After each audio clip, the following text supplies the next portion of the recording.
This is the haunting tale of Sergei Kozeev, who ventured into the world's deepest cave system and never came back. What happened to him was unthinkable, and I am going to tell you guys his story. Sergei Kozeev was the kind of guy who lived for the thrill. You know the type, always searching for the next adventure, the next mountain to climb, and the next challenge to conquer. At 37, he was a husband and a father, with a job and all the responsibilities that come with being a grown-up.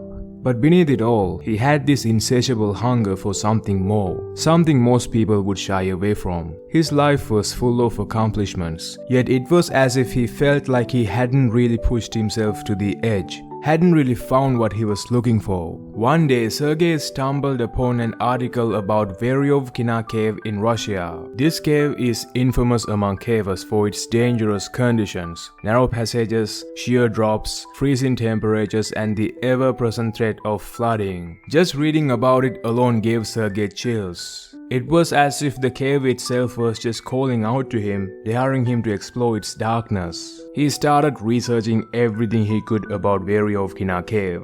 For almost a year, he immersed himself in that world of caving, reading stories of daring expeditions, watching videos of professional cavers descending into the abyss, and studying the complex layout of the cave. It became an obsession for Sergei, a fixation he couldn't shake off. He had only been caving twice in his life, but something about this cave felt like it was destiny, like he was meant to take on this challenge. But Sergei was also not just reckless, he was determined. He spent months preparing for the expedition. He didn't tell his wife or family the full extent of what he was planning to do. Instead, he simply told them that he needed some time away, that he was going on a journey to find the meaning of life. It sounded dramatic, obviously, but in his mind, it was not really far from the truth. He packed his gear, what little he had, and by that I mean he didn't really bring everything he needed. He tried to minimize as much as possible the amount of things he had to take with him. And so, on November 1st, 2020, he set off on his journey to the Veryovkina Cave.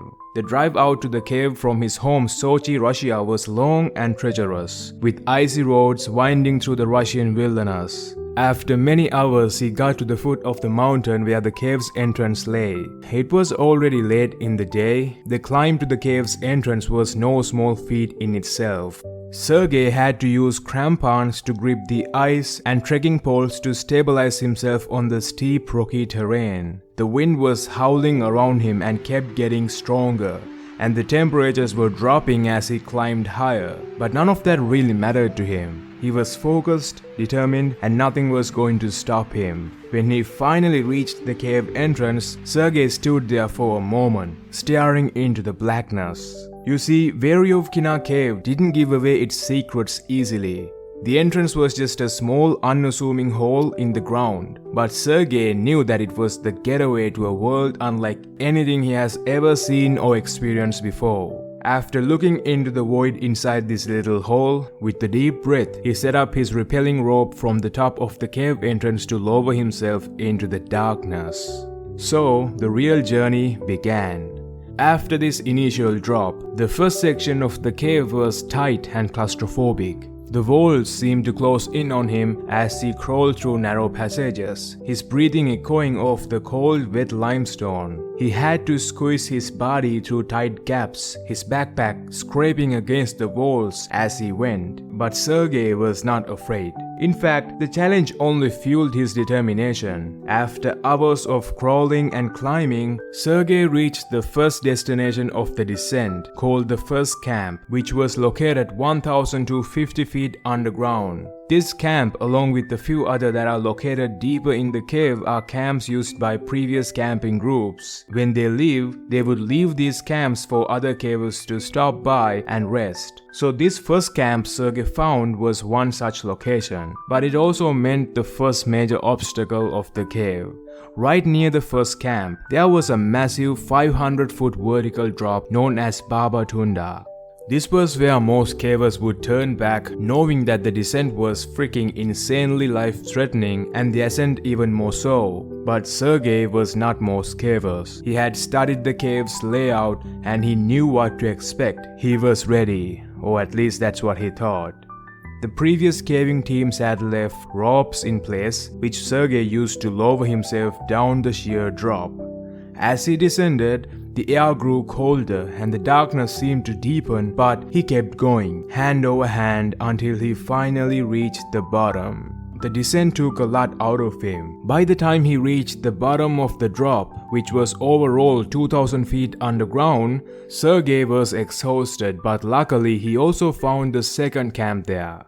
It was a small makeshift area where previous camping teams had left some supplies. He took a moment to catch his breath, reorganize his gear, but eventually though, he ended up staying several days at the second camp, which was probably when he began to worry about the climb back up the Babatunda pit that he had just descended.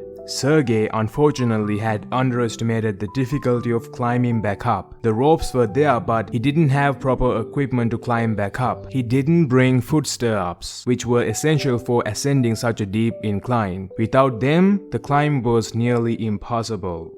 Sergei tried everything he could think of. He spent days at the second camp, exhausted and hungry, trying to figure out a way to get back up. But no matter what he did, he just couldn't make it work. The cold and dampness of the cave were taking their toll on his body, and his supplies were running low. He was running out of options and he knew it. Then, in a desperate bid to find a way out, Sergei made a decision that would seal his fate. He decided to descend even further into the cave, hoping to find a way out, or maybe more supplies left by previous cavers at the third camp. The deeper he went, the more dangerous the cave became. The walls were slick with moisture, the air was so cold that his breath came out in visible puffs. But Sergei was not deterred. He had come too far to turn back now. He continued deeper into the cave, descending another 1300 feet to the third camp. But this time, things just didn't go as planned. When he got to the next camp, his heart sank. The camp was completely empty. There was no food, no extra gear, nothing that could help him. At this point, Sergei was in serious trouble. He was deep in the heart of the cave, over 3300 feet underground, with no way out. The cold was seeping into his bones and he was completely exhausted. He tried to keep going, pushing deeper into the cave, but he was weakening by the minute. The cave's conditions were unforgiving. Sharp rocks cut into his hands, the walls were slick with moisture, and the air was so cold and damp that he could hardly breathe. Simply, his body was shutting down, but his mind was still fighting, still trying to find a way out. Sergei managed to descend another 300 feet, but that was as far as he could go. No one knows exactly what happened to him next, whether he slipped, whether he was too weak to continue, or whether he simply lost hope. But Sergei didn't make it out of the cave.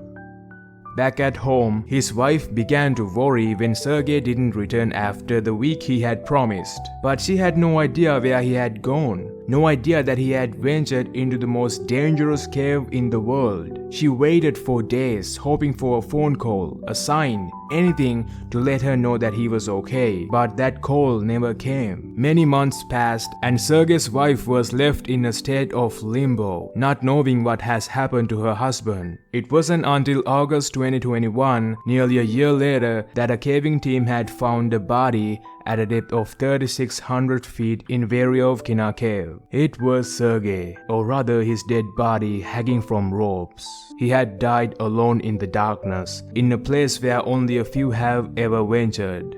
The team of cavers that found Sergei could not recover his body through the tight squeezes and long rope climbing ascents. So later, a special team of over 100 people were sent to get him. They had to eventually cut his body into smaller pieces that could be transported safely to the surface. They had to carefully plan and execute this retrieval of Sergei's remains. It was a grueling and dangerous process, taking days to bring him back to the surface. And when they finally brought his body out of the cave, Sergei's wife was devastated. The man who had once been full of life, who had lived for adventure and thrill, was now gone. The cave had claimed him, just as it had claimed so many others before him. In the end, his journey into the Veryovkina Cave was supposed to be the adventure of a lifetime, but it ended in heartbreak and loss. Alright guys, that brings us to the end of this story. I hope you guys enjoyed this video or even learned something from Sergei's story. Alright guys, I will be back with another story like this. Until then, stay safe out there and goodbye.